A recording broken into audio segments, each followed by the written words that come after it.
And we also know that some of the Jewish people are still waiting for a Messiah, as they did not accept Jesus as their Messiah.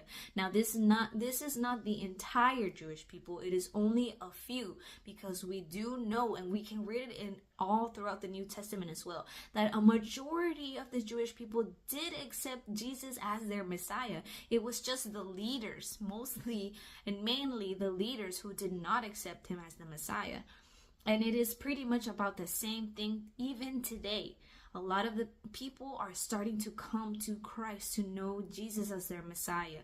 But still, some of the leaders are blinded, as we are told in the New Testament in the book of Romans. But anyways, we know that they're still waiting for this Messiah, the Messiah that is described in these chapters of Isaiah. We know that the enemy likes to imitate everything that God does. So, therefore, if these scriptures tell us that the Messiah will come and he will reign on David's throne and his kingdom, he will be a stump of Jesse, Jesse being the father of David, and David being from the tribe of Judah, then this means that this Messiah, or the Messiah that they are still waiting for, which we know is Jesus Christ, the Messiah that they're waiting for will come from the tribe of Judah.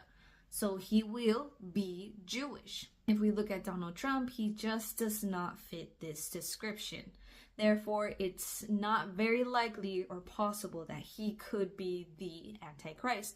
But it is still very possible that he could be setting the stage, and it really does seem to be that way with everything that he's doing, helping also to create peace in the Middle East. But he is only helping to set the stage. He's not the Antichrist. And so, I know that everything looks so suspicious. The fact that this ballroom is looking a lot like the design of Solomon's temple. So before we start following all these crazy ideas, let us stop.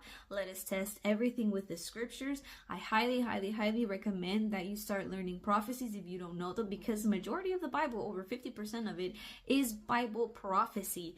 And these Bible prophecies speak about Israel. Almost every single one of them is about Israel, and more specifically about the two houses of Israel, because the kingdom of Israel did split into two after King Solomon.